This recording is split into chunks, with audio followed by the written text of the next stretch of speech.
Hello, everybody. Welcome back to another amazing guest this month on my LinkedIn Live, also on YouTube, Facebook, wherever you are watching and from. Thank you so much for being here. As you're watching, please say hello. Let us know where you're watching or listening from, whether you're watching live or catching it on the replay. I have an amazing guest today, Sara Connell, it's Connell, right? Yeah. Okay. I was like, shit, I should have made sure. Who I met through Selena Sue. We met in New York a couple months ago, and she is all about thought leadership and helping amazing voices bring their voice to market through content, through books, and I'm going to let her talk about it. So I thought that was such a perfect complementary person to what Josh and I do in Standout Authority. And so thank you so much for being here. I'd love to start this conversation with getting to know you a little bit, like who were you in the 20s? How'd you get to where you are today as this, established, five-time author, seven-figure plus business owner? Like, tell us a little bit about your journey. Absolutely. Well, I'm so happy to be here. Thank you. And so great to see everybody. And, really where it all started, right? We all have our origin story, and I probe with our clients, like I'm sure you do, to create a great brand. It includes like, what's that story and where did it all start? And I definitely was a kid that, really, I wanted to be a writer. That was just something that felt very exciting to me. But I'd watched a lot of movies and read a lot of books in which the way that you knew you were going to be a writer is that a teacher would take you aside and tell you were special and start giving you advanced books. That's what happened in all the movies and all the books about kids who become writers. So when that never happened for me, I had no idea at the time, but I decided, I guess I'm not allowed. Like I don't know if anyone listening has done that, where you gave someone else the power to decide if you were worthy of your dream and your calling. And that's what I did. And so I went and read other people's books as an English major. And then I studied marketing and I got a job in advertising. And there were some great things about that and some really horrible things, which was that it was the height of the Me Too era, especially in that advertising industry. And I found myself, single, felt trapped in this job where it was really toxic. It was really traumatizing and abusive. And I thought I couldn't leave because I, was supporting myself and didn't know how else to earn a living and buy food and rent and that sort of thing. And so I started to spiral. It really started to spiral into a mental health crisis, eating disorder, physical health began to deteriorate. And I found a book one day randomly in the Boston airport. It was not a book by Brene Brown or Michelle Obama. It was a book by a woman named Margaret Bullitt Jonas called Holy Hunger that no one's ever heard of. And I just randomly picked it up and read the whole book in one night, flying back from Boston to Chicago, where I was living, and, up all night reading.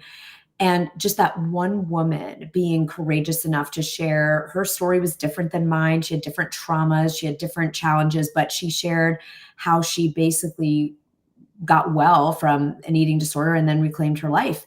And at the end of that book, I said, that's it. Even if I live on the street, I am out. I'm not going to this job anymore. And I'm going to find a way to pay this gift forward. I'm going to write books, and hopefully they'll be in the airport on someone's darkest day when they need it. And that's really, it didn't happen overnight, but I went on that journey to heal myself, to contribute something, to give something back. And when my first book, which I was very honored and blessed to be able to have it I got on Oprah and featured in the New York Times, and some really exciting things happened.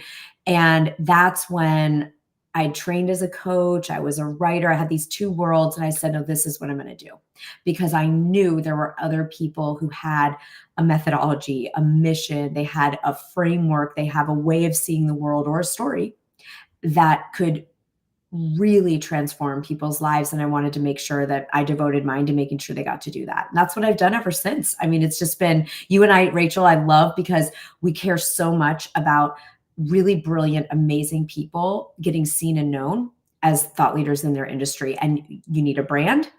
And then I call them unique thought leader assets. So you're helping, the brand piece.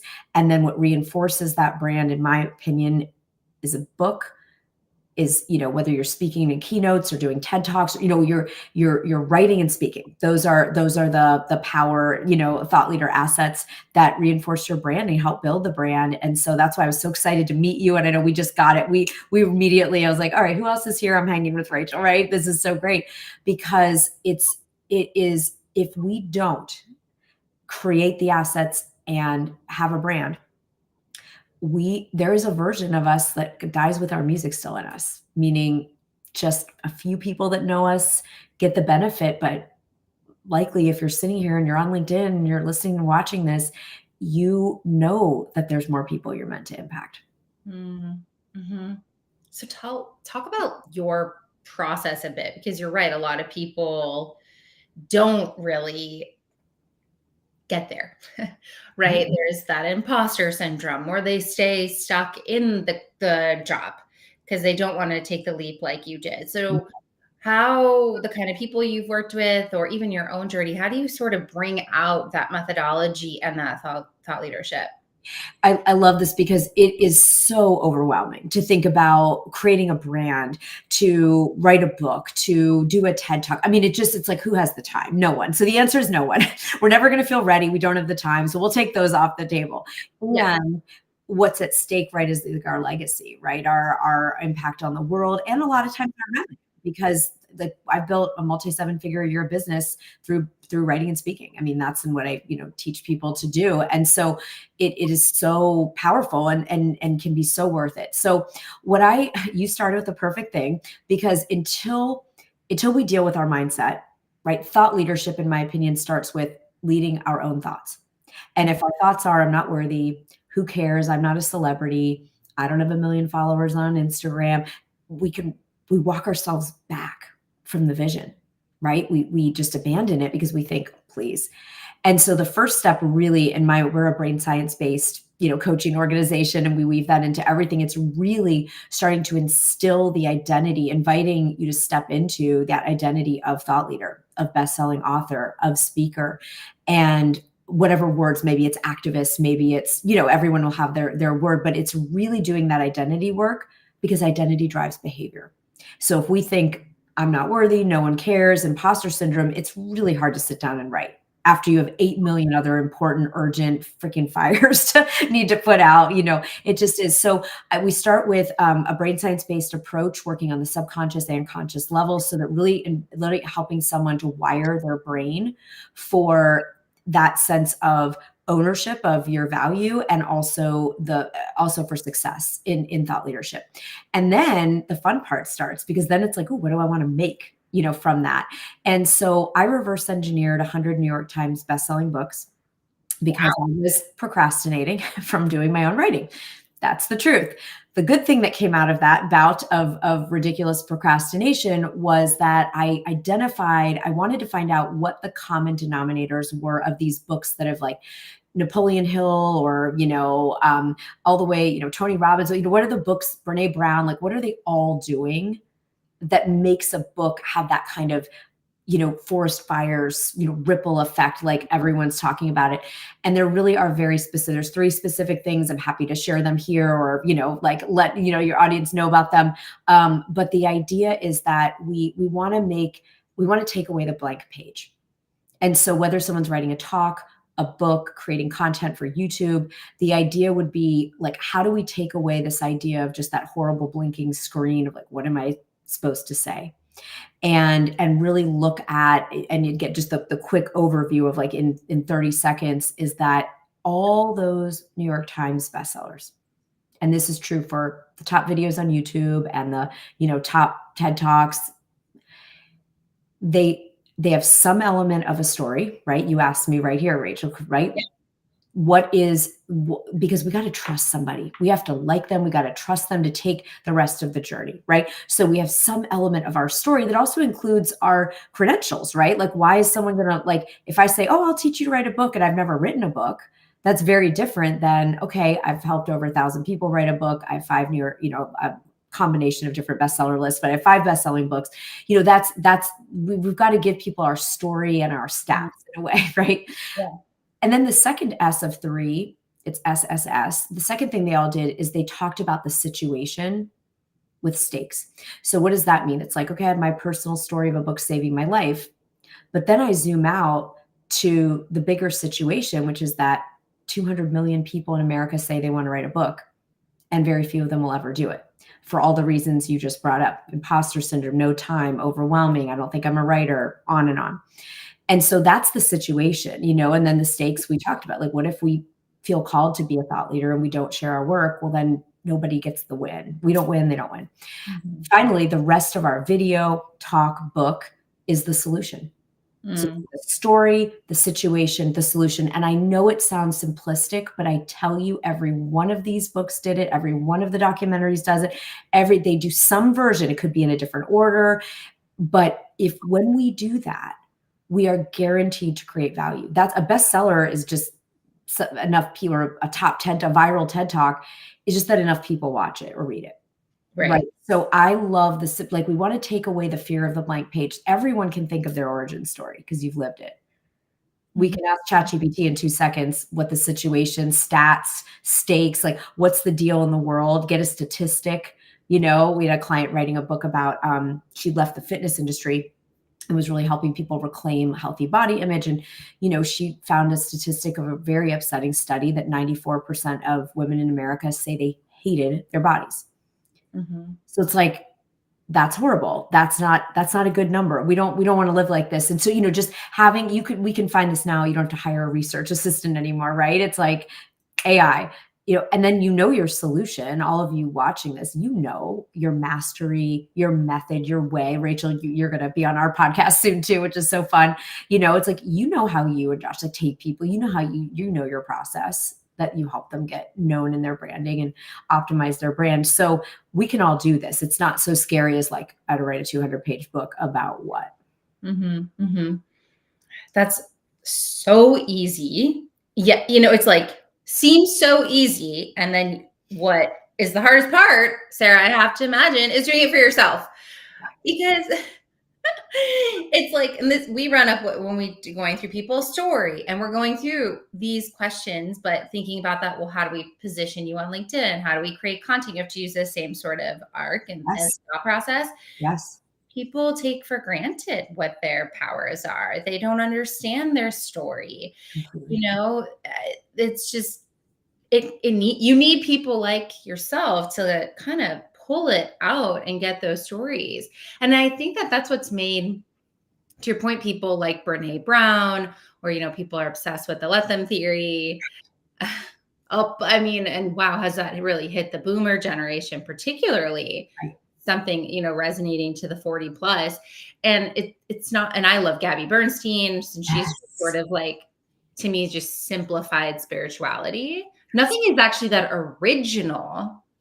I love that you brought up Gabby Bernstein, because I call it gremlins, right? What are those inner critic ideas that will stop us from being a thought leader, having a brand? And one of the big ones you hear is, oh, there's already books on my topic. So I just want to give context here. This is what I think is so flipping cool. So if we rewind from Gabby Bernstein, a few decades before, a book comes out called The Course in Miracles, right? And whether you've heard of it or not, it has sold millions of copies. It's a very dense spiritual text, that, day by day, 365 days of your spiritual practice, right? So this book is written, and lots of people like it and starts a movement, but lots of people don't know about it or don't like it, and it is what it is. Then along comes Marianne Williamson. So Marianne Williamson reads A Course in Miracles. She blows her mind, changes her life, and she writes a book about the book, A Course in Miracles. She writes about her journey of doing A Course in Miracles. This could not be a less original idea. There's already a book that she writes a book about her time with that book. And then and both of these books are New York Times bestsellers for many, crazy, made Marianne Williamson a household name. And then you couldn't think you could pull that off again. And yet Gabby Bernstein comes along a few years later and writes May Cause Miracles. About what? Her experience with the book, A Course in Miracles. So now we have 3 New York Times bestseller, virally, stratospherically successful books, launched these people into the absolute forefront of thought leadership, made their careers, writing about a book that already existed. And so I just love that example. And guess which one I like? I like Gabby's the best. Yeah. Of all of them, by far, by hands down, no question, 10x multiple. I want Gabby's all day long. She's the one I read of all those, right? So it's not derivative. It's not that every idea, I don't really enjoy doing the Course in Miracles. That doesn't really call to me. But I Yeah. really like Gabby Bernstein's books. And so that's an example of like, yes, lots of things have been done, but your unique take is going to be the thing that could launch a whole new movement. I mean, Gabby Bernstein has millions of people have read her books, millions. And she is just talking about Kundalini yoga and Course in Miracles. There's nothing she's talking, law of attraction, Abraham Hicks. There is nothing she's talking about that we haven't heard or could hear elsewhere. And yet, all day long, people are here for it. And Yeah. I find it, and I'm very grateful that she did talk about her version because I like her version a lot. Right. And she's reached people that wouldn't have heard it otherwise because of the way who she is, how And she how she presents it. You know, I don't want to read a dense text that's this long for 300. Like, but if someone's like, hey, this is what happened in yoga today. I love it. It's great. And like you said, people would never have gotten the miracle of that work if she and Marianne Williams, there were millions of people who loved her book. Yeah. Yeah. So you're really speaking to this personal brand idea and the unique value proposition that we each have. Once you can kind of unfold that, Yeah, you can create all sorts of things. I mean, tell me, so you help people with TEDx, Mhm. you help them with YouTube channels, you help them get books. I mean, and I have to ask this question. We're living in a time of AI. You could Yeah. get a book, AI can write a book for us. I could get a book done in a day. Let's have the conversation. We got to have it. I know, right? They could write me a TEDx speech, like all of these things. And Sure. so I feel like, unfortunately, now a lot of this stuff has become a commodity, or it's empowered people to think that they're way better Right. than they are. And now people are going to feel even less differentiated. So then there's more space for the real unique people like you and me. But the rest of everybody now just thinks that they could do all this. I'm so glad. I'm so glad we're going here. We have to go here, right? Because this is the moment that we're in. So a couple things. Just for everyone's almost like public service announcement about this in the book world. If you want to, of course, self-publish a book, pop it up on Amazon or sell it on your website, you can do whatever you want. Yeah. But any book that gets published, meaning it's a real book that's in the Library of Congress, that's published through, can go in bookstores. There is software screening, cannot be written by AI. Those books are not allowed to be on the bestseller list. They're not, it's just so everyone knows. It does not mean I teach all of our clients how to, with integrity and safely, use AI in the book writing process for research, for organization, for help with structuring, for writing, it's absolutely accelerated by leaps and bounds how quickly we can write books because of the research help, the organizational help, all kinds of things. But depending on, I have no judgment. If someone's like, I want to just have AI write me a book, and Yeah. absolutely more power to you. It's just that won't be like, I call it a book, like a book that's like, okay, this is a book that's sold in bookstores and can be on bestseller lists. And that's the people I coach want. The other thing is, we'll have no emotional attachment to a book that the AI wrote, right? Because it just doesn't. Now, yes, you could feed it some stories and, there's all kinds of things. But I actually like this because if anyone saw the MIT study recently, 3 groups, super quick. They put a group of people writing essays into one room and said, you just have to write an essay. Here's the topic. That's it. Another group had access to Google. So it's like, if you need to research or ask Google a question, you can use Google and craft your essay. And the third group could use AI if they wanted to and do anything they want with AI. So the first group does their thing. The second group crafts their essay. The third group all chose to use AI, not write a word. They just sort of gave AI the prompt, write an essay of 700 words on this. And what was so interesting is, first of all, they put EEG sensors on everyone's brain to just see like what happens in our brain. And no surprise that when the AI group had nothing, their brain was lifeless, right? Because it didn't do anything, right? So there's that whole thing about like, what do we want to do to where to use it and where do we not want to use it or lose it in terms of critical thinking, creative expression, that kind of thing. And the group that did the AI, they were all basically the same. Like the AI can only pull from what's been created, even with a good prompt. So I'm pro AI. I really do love so much of what it does. I love it for writing email, idea generation. But in terms of like book and speech writing, I think to be used with caution. For the standpoint of if we start to relegate all our creative and critical thinking, we are going to atrophy our own skills around creativity, innovation, thinking. Those are use it or lose it muscles, just like our body. If the AI could go to the gym for you, it doesn't mean your body's going to be healthy, right? So it's sort of like that. But also thought leadership, right? You're helping people be thought leaders. We're helping people be thought leaders. Like this is about the real deal. Like we got to bring, so I think the marriage, I call it DI, like the divine intelligence, CI, creative intelligence, AI.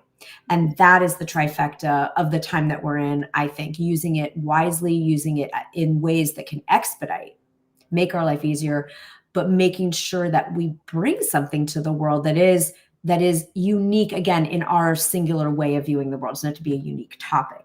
So I think that's really, something to think. And to your point, Rachel, there'll be the percentage of people that are willing to be real thought leaders right now.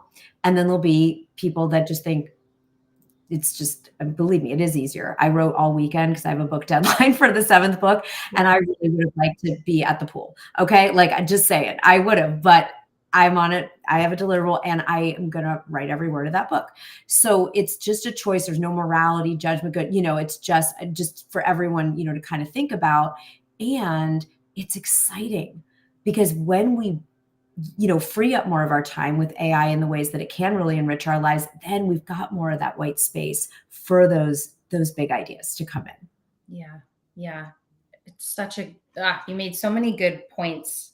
What's really standing out for me though is this, creative intelligence and atrophy. And there's already the new millennial and below, that our brains have already been changing dramatically with digital and mobile devices and everything. And so I guess the question begs, what does consciousness mean? Mm-hmm. And how do we remain conscious in this reality, not, in a digital world? Are we going to continue to want books in 10 years and sit down and read them? You and me could say that, but Jaden, who's 16, he likes being on his, Oculus and in his worlds. So it's interesting. It's definitely gonna change. Well, a prediction I have back, I've got a 14-year-old. You're talking about a 16-year. We've got those kids are similar ages, right? I do think that the world, and it's already started, but I think we'll see more and more of completely immersive worlds of books. So what I mean by that is where you will experience the book in the Oculus, or whatever the equivalent's going to be at that. So you will go into a world of a book, and now a lot of people do audiobooks, for example, kind of similarly. Weirdly, print still is booming, like people buying physical books and read, but audiobooks of course are just preferred by so many of us. I love both. I'm a physical reader and a listener. But I think the opportunity for all of us that want to stay with the wave, of where the world is going and impact people of younger generations especially, is meeting people where they are, which is going to be in some of those virtual worlds. However, I still think there's been so many moments in history, like books are dead or this is dead, but it'll just evolve. And I think that you'll be in the world of the book, where even now with the new book that's coming out next year, mine, we're going to have actually the author avatar in the portal. So when, I always give a lot of resources with my books because I want them to be transformational versus informational. I'm sure, that's how every one of you listening likes to do it too. And so, if I'm speaking to a particular visualization, a technique, I'll create a workbook and I'll create a video of that. That's all free. But, basically that's been like what we used to be doing the last few years. Well, that's just going to merge now into a fully interactive experience with a the author coach of the book, being able to interact with you on that platform. And then eventually again, and I know this isn't like not being done yet. There are books that are created into that virtual reality world. I wasn't allowed to play video games as a child, so it's not my jam. That's why, I laugh with my son's like, I mean, to him, that would be, Yeah. you can't imagine, because that's where they have their friend time, So, but I think again, us making, to your point, Rachel, is just so crucial. What do we value? Do we value relationship? Do we value our humanity? Do we value and also and finding ways to connect with things that do evolve, like VR and artificial. We can't ignore it, right? Yeah. Yeah. But finding a way to still bring a literary experience, for example, or a brand, it'll be a little bit of an evolving format, but I don't think it's going to go away. Yeah. Oh no. Yeah.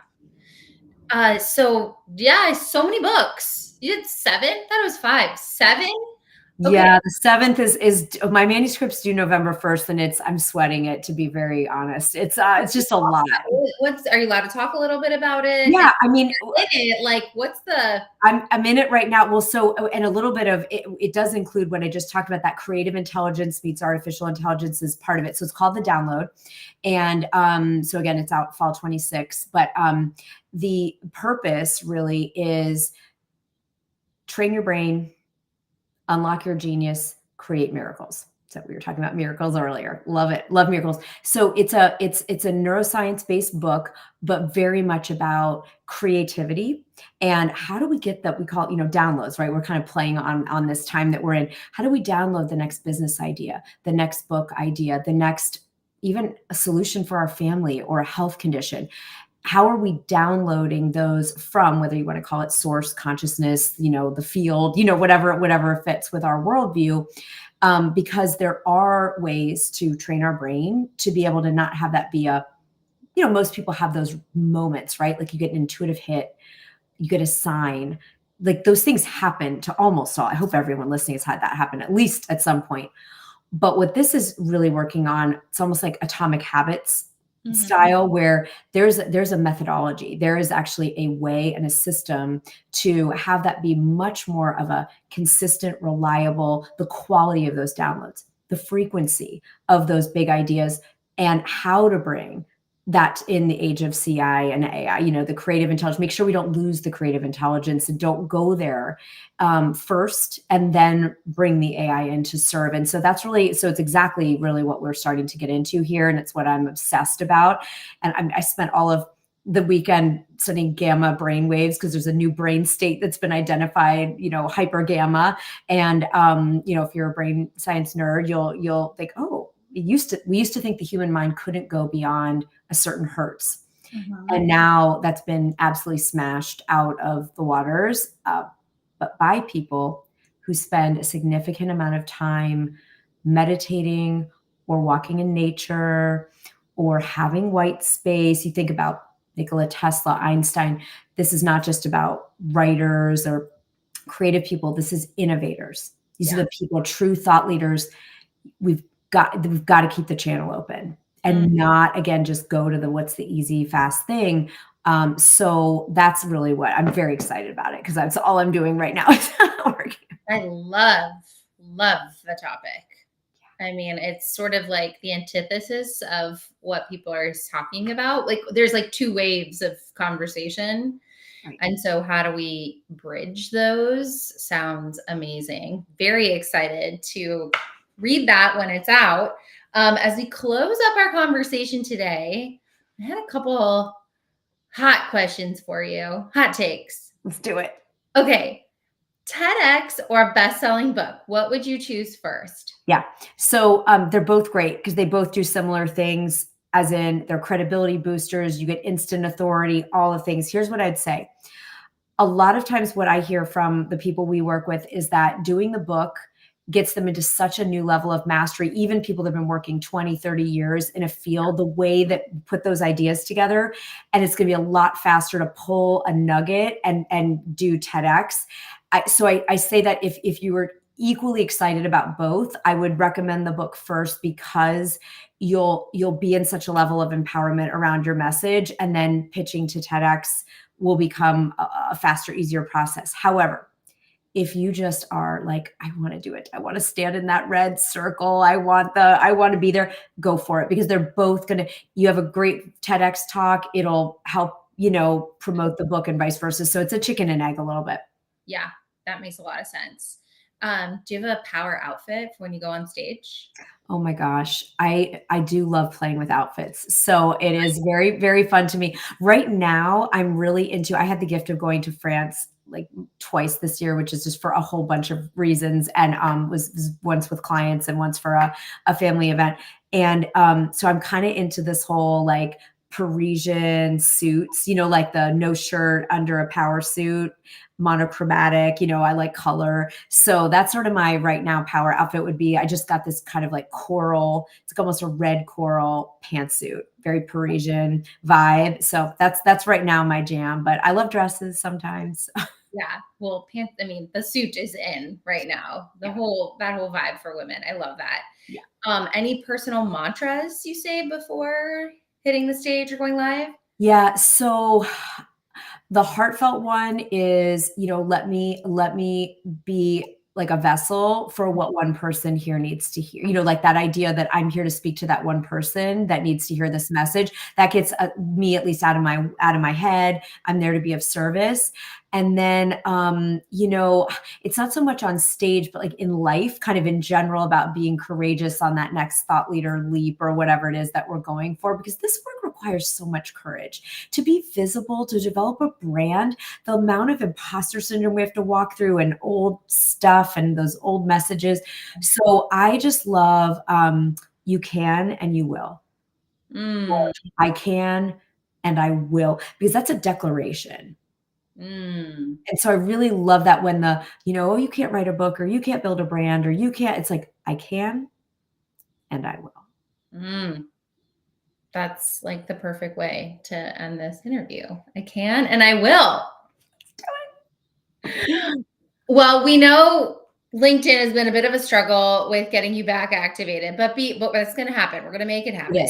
It is. For people to get in touch with you, follow you, where should they go? Yes, definitely DM me. Anybody that has questions about this or like, what did you mean about that framework? Happy always. Love, love, love to hear what anyone's working on. On Instagram, it's at SaraConnell. I spell it because I have no H on Sarah. So at Sara Connell. And then YouTube is at Thought Leader Media. And we have so many cool, we've got brain activators, we've got book frameworks, we've got all kinds of free stuff there. So love to see anyone over on YouTube. Yes. Okay. Amazing. Amazing. And we'll make sure that that's in our email and all the things. Well, thank you so much for being here today, Sara. If you enjoyed this, please share it. Please share it with somebody else. Let me know what you think, and really, really appreciate you spending your time with us. Until next month, I will see you soon. Have a